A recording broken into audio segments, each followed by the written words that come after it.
Welcome to Ask the Tech Coach, brought to you by the TeacherCast Educational Network. If you are in charge of professional development and looking to build an innovative digital learning experience, this is the podcast for you. Join us each week as we uncover strategies that tech coaches are using to drive their digital transformations one classroom at a time. And now for your host, with over 2 decades of experience working with tech coaches and ed tech companies from all around the world, Jeff Bradbury.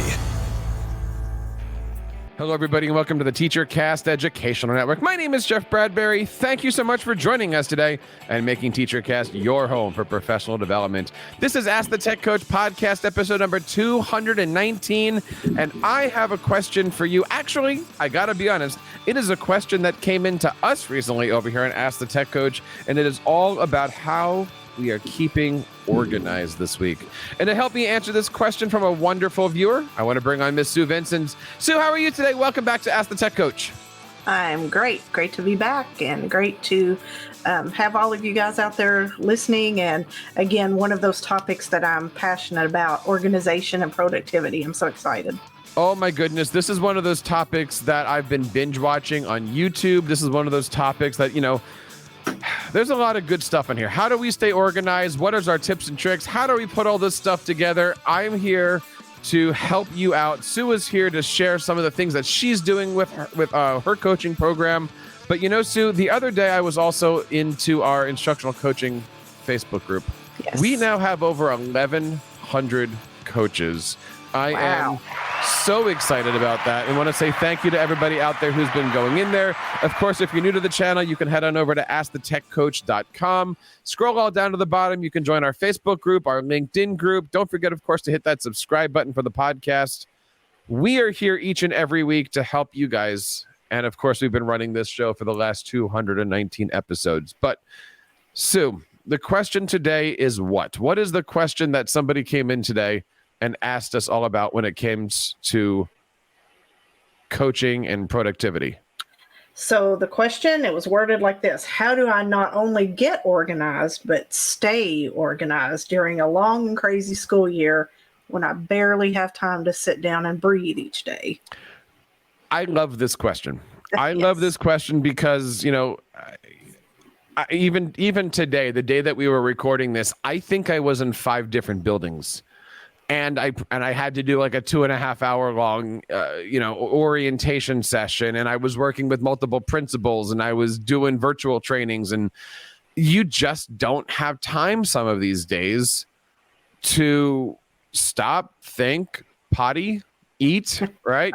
You just go and you realize, oh, it's 4 o'clock and here a little longer than I should have. But man, what a fun day. I'm sure you have days like that. Yeah, there's many days where I don't get to sit down at the computer until much later in the day. And that may be for 10 minutes and then I'm off to another meeting. So how do you manage all of that stuff? I mean, we're going to talk about our tips and tricks today, and we're going to go through some of the different things, but tell me a little bit about your system here that you've created. Is it Microsoft? Is it Google? Is it kind of piecemeal? Is it third-party stuff? What does that look like for you? I typically survive in the Google system. We're a Google Workspace for Education school system all around. So all of our tools exist in that system, whereas I know you work more in the Microsoft system. So a lot of the things that we share throughout this episode, I'm probably going to tell you the Google side and Jeff's going to tell you the Microsoft side and what works for each of us and how. And there's going to be similar things in both environments there. I've been thinking a lot about this. I mentioned on the show recently that a couple years ago, up until a couple of years ago, I was building everything in Google. Something traditional. Like all my podcasting stuff was there. My coaching stuff was there. I would say 3 years ago, 2 years ago. When did the pandemic officially start, right? 2020. 2020. It was right around the time, just after I started co-hosting with you. Like it was yesterday, right? We decided to move everything over into Microsoft. And that's really when I started to expand this concept of Microsoft being one application where Google is many, many things. But I love the idea that really, in Microsoft, every button is connected to each other. And if you're in OneNote, you're still really in Word. But if you're in Word, you can really export to PowerPoint. And if you're in PowerPoint, you can bring stuff in from out. I mean, it really is one system. And I started learning about this concept in the last couple months of this.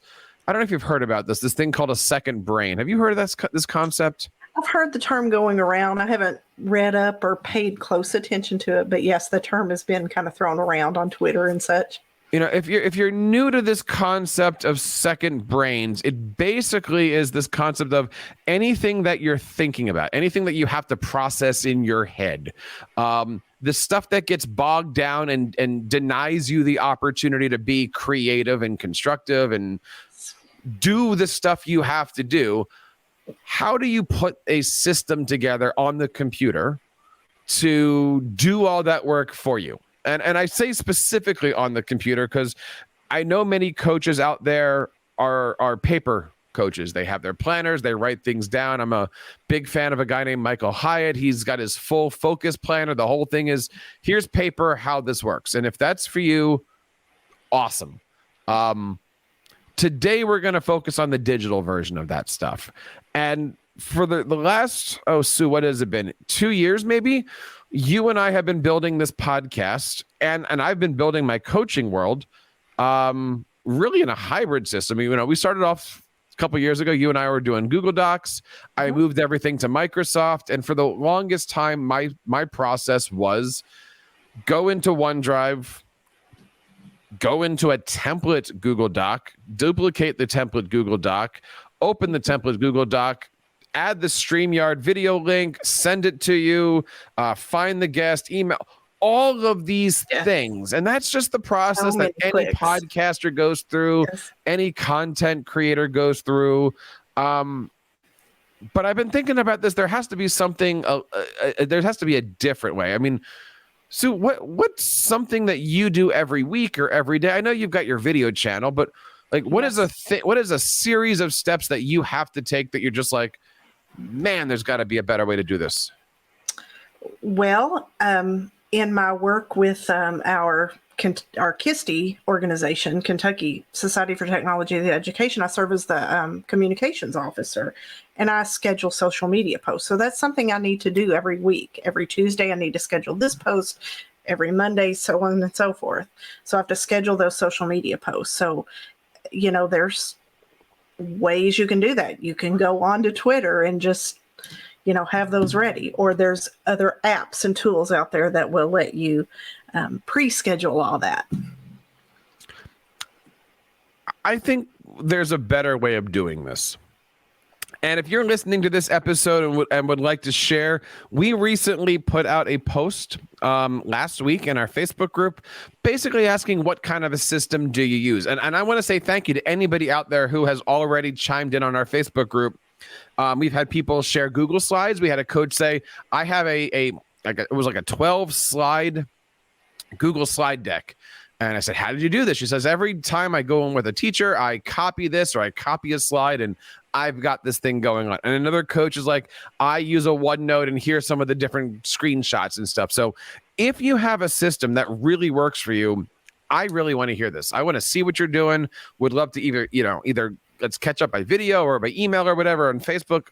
I'd love to see what this is because right now, so there's just got to be a better way to all of this stuff. I recently found an application I was showing you earlier here called Notion. And Notion seems to be one of those apps that, well, first of all, it's worth like $40 billion, I noticed. So like they're kicking it. But really, the whole idea for Notion is it's set out to be a complete system. And if you think of the difference between, spreadsheets and OneNote and stuff like that, I was trying to say to Sue earlier, Notion is like OneNote, but it has the added access of having a database to it, where that really is one of those things I'm missing. And some people might flip that and say, well, OneNote is like Notion, but with inking. And that's fair. If you're somebody that likes to use a pen, inking is important. For me, not at all. I don't even use any of that stuff. But I love the fact now that I'm at the recording here, it's October the 4th. I've only been using Notion for like 3 days.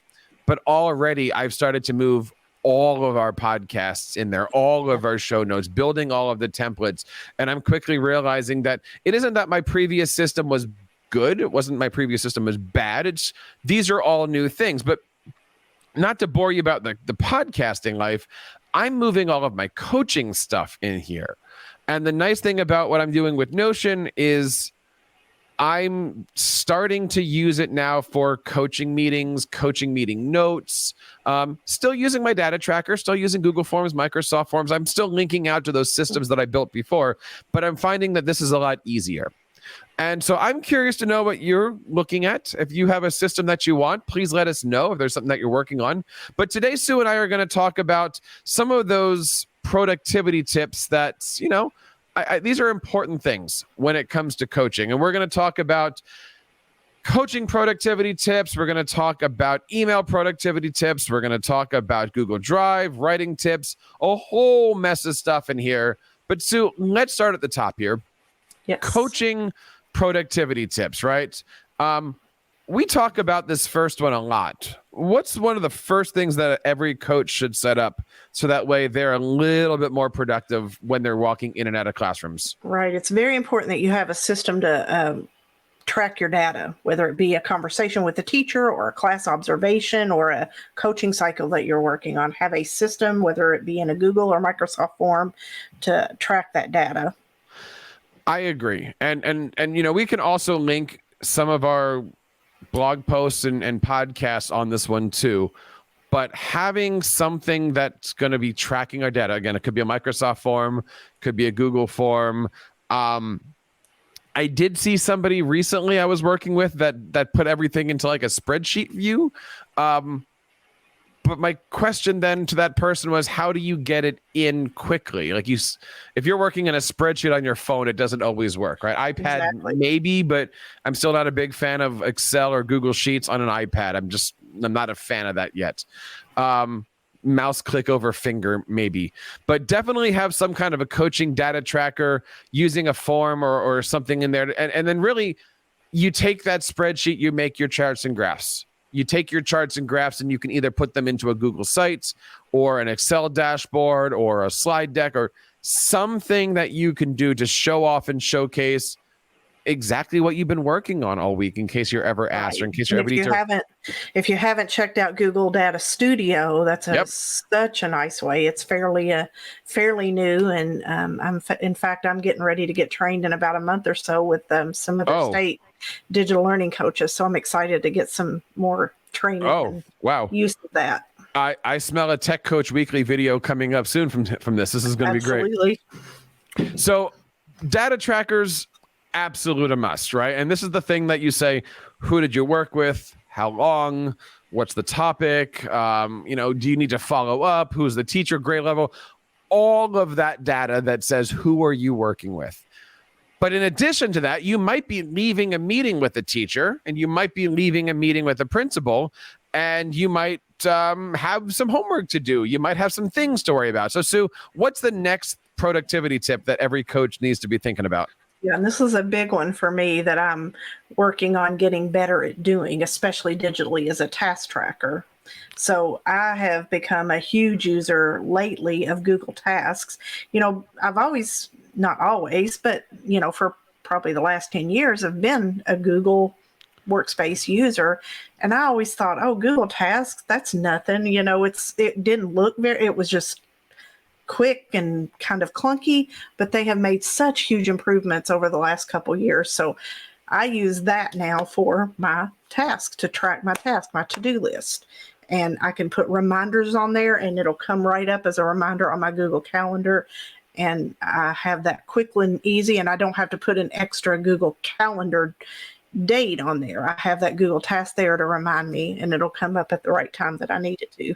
Is Tasks just a phone app, or is that for everything? Is that a desktop also? So if you're a Google user and you look to the right hand side of your mail at your Gmail or your Google Calendar, it will have a little sidebar over to the right, and there'll be a little icon for Google Task and a small little icon for Google Keep. on the right side. There it Yes. is. Oh, how about that? See, I don't use that at all. And Actually, it's I'm also looking at on your that. phone. Mhm. I'm realizing I probably used it like 8 years ago because there are some tasks there. I know on the Microsoft side, I've been and still will continue to be a big fan of Microsoft To Do. And the reason I like that is because in Outlook, all I have to do is to flag an email and it automatically shoots it off to do as a, don't forget about me. Because how many times do we flag emails and then we never get back to them?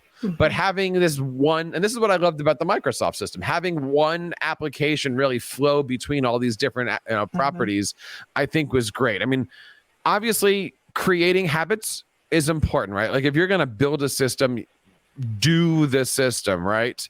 Yes. Having something that connects to Gmail. I mean, does Google Tasks, I would assume because it's in Gmail, I'm looking at it right now, but I mean, is there a connection if I star a Gmail or a flag a Gmail? Like, what's the connection there? You can actually, if you have that sidebar open, you can drag and drop an email over to Google Task, and it becomes then a task on your to-do list. And then you can create those reminders for ongoing. You can have weekly reminders. You can have a one-time reminder. So if it's an ongoing task, like we were referencing earlier, like scheduling social media, or I have to meet with this principal every other Tuesday at 2:00, you can have that as a Google Task, and it's just a reminder. That's really cool. See, now I have 3 task managements, and this is always the problem, right? And my advice is when you get a system like this, start slow.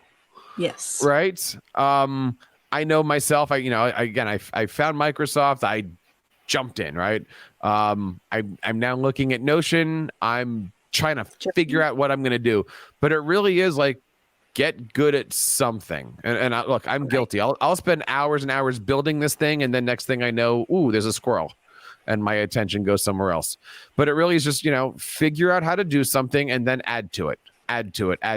Or else you're making an overwhelming system to stop you from being overwhelmed. Yes. And don't change what you're doing if it's working for you. If you see this next shiny object, this next shiny tool that comes out, if what you're doing is working for you and you're keeping your head above water, then don't change for the sake of changing.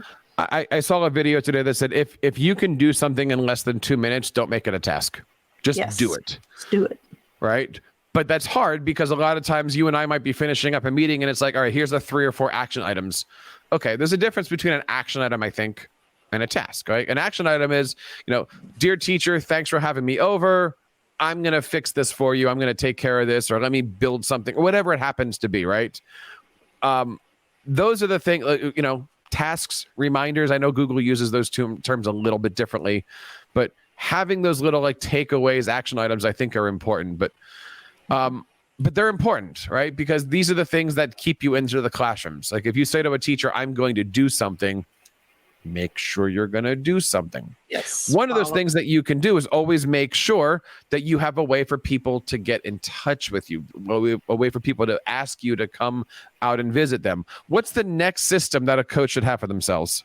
So a way for them to book you, which has come a long way. So if you're a Google user, I want to talk a little bit about appointment schedules. That's not a new feature, but it used to be called appointment slots. And as a Google user, nobody wanted to use it. It was pretty clunky. But just a few months ago, they have enhanced it completely. Now it just works like it should. You create, okay, Susan's schedule for the month of October. I have these slots available. I send them this URL to my Google Calendar and they can just sign up for it. If you've ever used Sign Up Genius, it looks and feels that user-friendly, unlike the old version of Google Calendar appointment slots. I haven't tried this yet because I'm not a paid version, and my district doesn't do Google Cal. We do the other side, which in my district and even on TeacherCast, we use Microsoft Bookings. Similar stuff. How do you like the new appointment schedules view? I think it looks stunning. Oh yes, it looks like it should look in more of a modern look, and you can just sign up. The old version looked like just crap. I don't know how to describe it. An old style website that just wasn't updated. Right. Like if you have a half an hour appointment, everything was over on top of each other. And schools, you know, we're trying to do parent conferences under this thing that just didn't Yes. look. So I'm That glad that they works. updated it. I don't like the fact that they made it a premium feature, but that's what happens when you start when you make something free become premium. So definitely making sure you have a booking system, definitely making sure you have a task tracker, definitely making sure you have some kind of a coaching data tracker. Really, we can go on and on about this, but I think the last system that we're looking at is some kind of note-taking system. What do you do when you come out and you meet with me as a teacher? What do you use? How do you organize it? What happens if I'm a repeat teacher? Do you open a new one? Like, what does your system look like? Well, we talked about this a few weeks ago, so go back and listen to our previous episode a few weeks ago, and we did cover this. But when it comes to that, when I'm right there in the midst of meeting with a teacher, a lot of times I'll use my paper notebook and my colored flare pens to start with. Then I disseminate that information if I need it on my Google Keep system, or if it needs to be a Google Doc for whatever reason that we need to collaborate or plan on, then I go from there. Or it may end up being a series of tasks that I need to complete, and they need to go on my Google Task app. That sounds complicated. A little bit, but that's just what works for me. And I don't like to sit there. I'm one of those, as digital as I am, when I'm meeting with a teacher, I don't like to just be sitting there typing. I want to be more present. Yeah, I have a problem with that too, right? Because I set up a OneNote, I set up a page for all of my teachers. I never use it. Mm-hmm. Right? Or yes. the day goes by so fast that you just don't have time to go back. Or it's ugly because, it's either a Word doc or it's not something that you want to sit down next to a teacher and go, look, I made notes about us. Right. Like, you don't necessarily want to do that.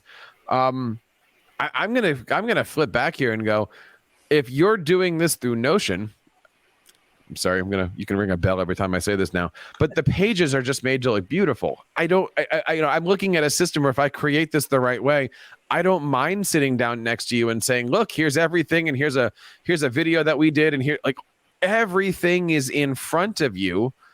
And it's different than up here's like this notepad that I did. And I love OneNote. I love Apple Notes, using Word. I mean, all of these things are great. But I don't know. Would you ever sit down with a teacher, or do you ever sit down with teachers and open up your notes in front of them? I totally get the concept of I don't want to be typing while I'm. I get that. But where are you with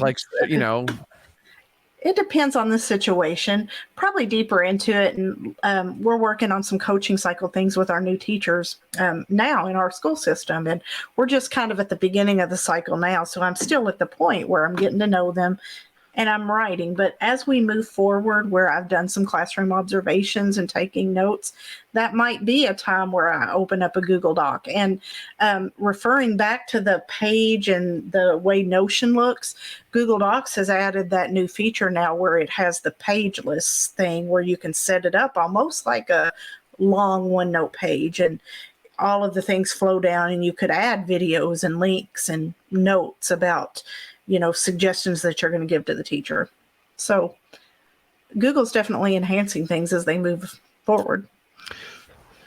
We wanted to wrap up today with doing some building blocks of productivity tips. These are things that we've talked about maybe in the past, or we might have found on social media, but these are things that as a coach, it just helps to know about, or it just helps to put these systems in place. So Sue, let's talk a little bit about email. It's not sexy. It's not something that's there, but I tell you, every single Tuesday when I do orientation with my teachers, I probably do about 15 to 20 minutes with an orientation on email tips. Some of all of the things we're going to be talking about today. And I find that's the stuff that new teachers start to love you for. It's not, how to do Google Classroom. they're appreciative of that. But once you start talking about how do you organize your Google Drive, how do you organize your email, how do you make inbox zero, I've been doing orientation now for the last 2 to 3 years. I haven't had a session yet where people didn't come up and go, that's what I needed.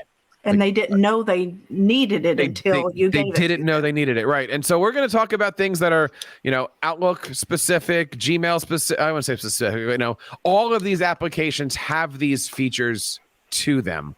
So let's do the first one. What's the first one here? And we'll say, do you use it? We've on our notes, both Sue and I just kind of attacked this Notion doc here. So Sue, what's the first one? So creating email rules or filters, depending on what email system you use, they may be called something different, rules or filters, when content hits your inbox. Because if you're going to get the same type of email several times a day or week. So for example, as an instructional coach and onboarding new teachers, I get the email from HR that has new hire people's information on. In other words, I get their name, I get their start date and which building they're going to be in and what their teaching position is. Well, I don't want all those in my inbox because we might get 10 a day at various times of the year. So I have those go into a separate spot in my email box, and then I can check them throughout the week and get ready to meet with who I need to meet with. I love this feature. This is one that I definitely hit every single week at orientation. The concept of, as you said, when something comes in, and I walk my teachers through, if an email comes in from your supervisor, mark it as important, or stick it in a folder, or always put it up on top, do the little flag. Something that if you do come back to your computer, check your phone, whatever, and there's 30 emails, you know which one to look at too. And I do the same thing at home, right? Anytime that my wife emails me, it automatically pops in with a specific color. Anytime that something mentions my kids' school, automatically comes in with a different color. That's one thing I miss about Microsoft Outlook. I love Gmail, but I remember in Microsoft Outlook, I could color code the whole entire message, not just flag it, but it would make it red if it was from this person or purple from this person or so on. And you can kind of do that in Gmail. I love my filters. I'm a big filter guy. I do believe that, filters are not folders. Like that, there's a hashtag in there, right? Filters are not folders, but having something like that is good. There's another pro tip that I like. I'm curious, do you do this one? Multiple email signatures. Do you do multiple email signatures? I don't. I mean, I get reasons behind it, but I really don't. Never have really. I've never had a huge reason to, as an instructional coach, because I don't email parents a whole lot. And when I do, I just use my regular one. And this is one that I think is a pro tip. I think this is an important one. But you know what? I don't do it. When I'm working outside of school, I have my teacher cast email, and I have a signature for that. And I have a personal email, and I have a signature for that. So in other words, one email, one signature. When I'm at school, I did think about this, like I have a professional email signature that says my name and my position and my email and the whole logo and the confidential. But if I'm just sending you an email that says, hey, Sue, what are you doing for lunch? Why can't I have an email signature that just goes, thanks, instead of from the desk of the, I don't know. Is there a need? But I only bring this up because, again, this is one of those things that I always do in orientation, and the question actually came up. Why would I need 2 email signatures? Well, maybe you want one that's more personal and one more that's more professional, or maybe you wear 2 hats or multiple hats. Too. There's probably reasons out there that people may need that, and I'm sure there's some of you out there who do. If you do, let us know. Now, the next one I think is important for several reasons. Sue, what's another email productivity tip? So creating email templates, those same follow-up emails that you send to teachers, or if you're a teacher in the classroom and you're coaching that teacher and they have this correspondence they need to do with parents, and it's going to be the same thing periodically throughout the year. create a template for it. Quit typing that same email over and over 4 times a week when you're going to use the same wording, and just change the name of who it's going to.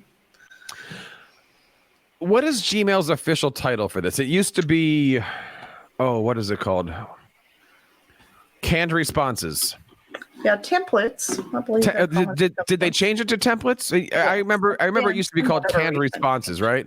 But it's the same idea. Somebody emails you something and you just have this template, I guess, that pops back here. Mm-hmm. Yeah, you just save it as a template.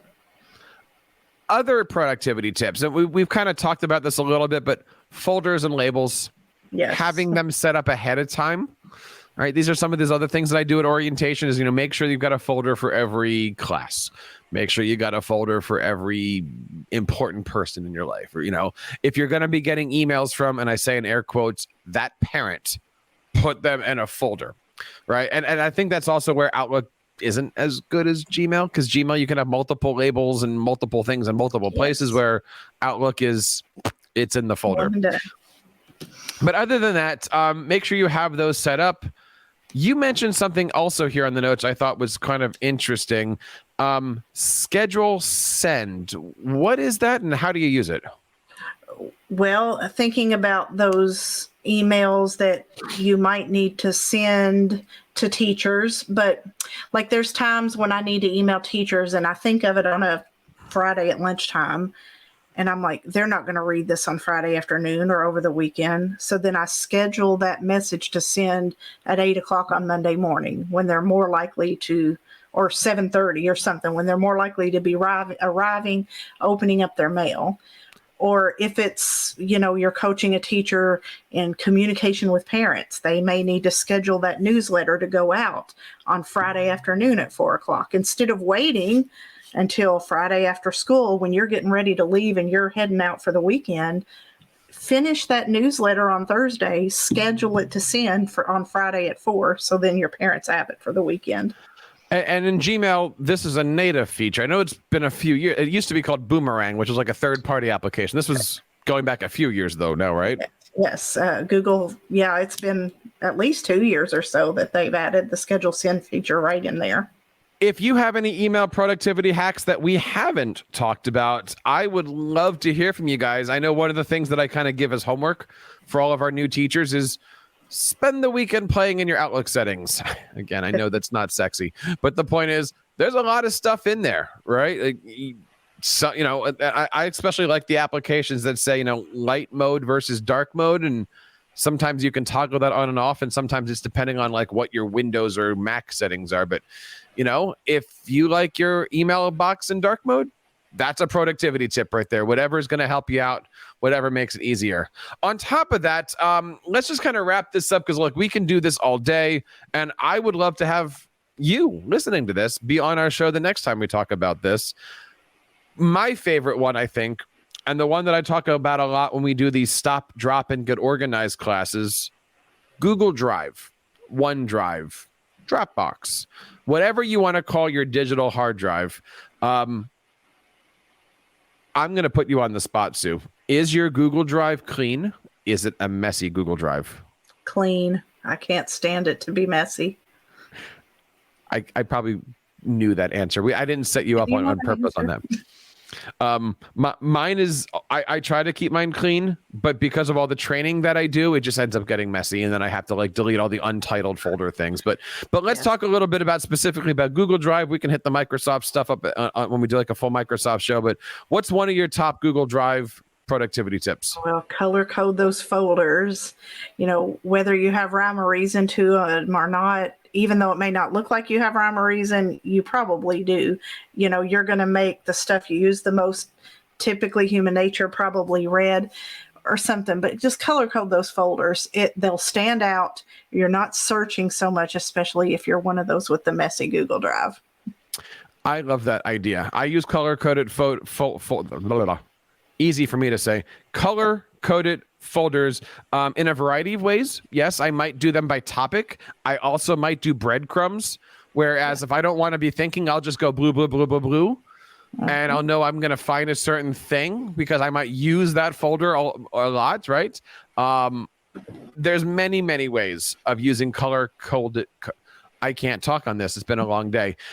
You also mentioned something about smart chips. Yes. Remind me, I haven't really been playing in this world. Okay. What's the smart chip? So again, this is another newer feature. So if you're on a Google Doc and you hit the at symbol, so shift and the number 2, it's going to give you a drop-down menu. And from there, you can create meeting agendas and meeting notes. So in other words, if you're on a Google Doc and it knows from your calendar that you have this 2:00 meeting scheduled right then, it's going to give you this pretty template, and it's more like a meeting agenda, and you can write notes and the bullet points right there. You can also create email drafts right in Google Docs now, and they'll export right over to your Gmail. And there's tracking charts and drop-down menus. You can assign things to people. Awesome. Check it out. I'm going to have to do that. I know that they exist. I've talked to some people about it. I'm living in the Microsoft world. I haven't really had a chance to do that. But that sounds like something that's good. Now, can you make your own smart chips? Can you create like a macro kind of a thing? I'm not sure. I haven't played with that. I don't think so, but that's a good question. All right. Let's do 2 more here. What's the next thing that we need to be worrying about when we're looking into our Google products? So this is something that Google users out there, all of you have probably been waiting on for years, is notification settings. You're collaborating on this Google Doc and you're waiting for somebody to make an edit, but then there's no way of knowing unless they emailed you back or texted you and say, hey, I finally made that edit. Now you can turn on notification settings inside the Google Doc with who you're collaborating with, and it will notify you either on a screen notification or just a quick email that, okay, Jeff has made an edit to this document. It wasn't there like that before. And this I have played with, and we're working across all of our coaches on certain projects, and I can do at an individual coach, I can do at a group, I can put them in the comments like you mentioned. Lots of great stuff. Now, you mentioned something here that I'm going to combat you on a little bit on the Microsoft side, because I think it's equally as important. But let's end with this one here. What's one last tip here? So workspaces in Google. So if you go into your Google Drive settings, you have to go into the settings and turn on the priority option. And then it will allow you to make what's called a workspace. So if I'm doing this coaching cycle with teacher A at this building, I can make just a workspace, and then all of my things for that coaching cycle can go in that Google workspace. And then I can make one for teacher B and so on. If you're in Outlook, right, there is a new view type, Outlook calendars. You can do weekly, day, month, and stuff like that. But they have a new, well, maybe 6-7 months. I don't know exactly when it came out, but relatively new feature called boards. And if you think of a board as a desktop, you can basically customize what Outlook looks like from, you can add a Post-it notes, you can add to-dos, you can add a calendar, you can add task lists, you can add links, you can add a number of different things. It's slightly different than what you're talking about with being in Google Drive and having multiple Drive docs, but you can kind of sort of do it. But on a macro level, like on a more productivity level on stuff like that. But I would check all that stuff out. There's a lot of great videos out there. We are going to have links to all of this stuff over on our website, Ask the Tech Coach, episode number 219. And I got to tell you, this is important stuff, and I hope it's important to you, and I hope that as you're listening to this, you're sitting there going, oh, I can try this. Oh, I can try this. And if that is you, head on over to our Tech Coaches network. We would love to have you guys. If you're not a member yet already on the Facebook group, head on over to askthetechcoach.com. Scroll to the bottom, and you can, of course, find links to our Facebook, LinkedIn group, and much more. We would love to have you be part of our group and help us grow from 1,100 to 11,000. You never know. Sue, I've been seeing you do some great videos on Tech Imaginations. What have you got going on this week? Yeah, so go check out my YouTube channel. We just talked about those email notifications. That video came out today. Smart Chips for Google Doc is a fairly recent one I've done. So if you want to know more about those things, go look for me over on YouTube at Susan Vincent's Tech Imaginations. And I hope you guys have a great week. We're heading into that. We had a couple of days off last week, a couple of days off the last couple of weeks. October is Digital Citizenship Month. If that means anything to you, and if you're doing stuff in digital citizenship world, we'd also love to hear from you guys.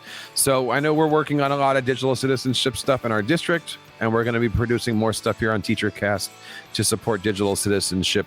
I think that's the right way.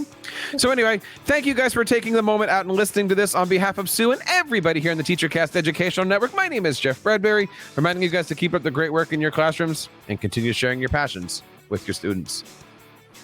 You've been listening to Ask the Tech Coach, hosted by Jeff Bradbury of the TeacherCast Educational Network. Please reach out to the show with all of your questions on Twitter at AskTheTechCoach or online at www.askthetechcoach.com. Be sure to subscribe to our podcast so you don't miss any future episodes. And please take a moment to write a review in the App Store.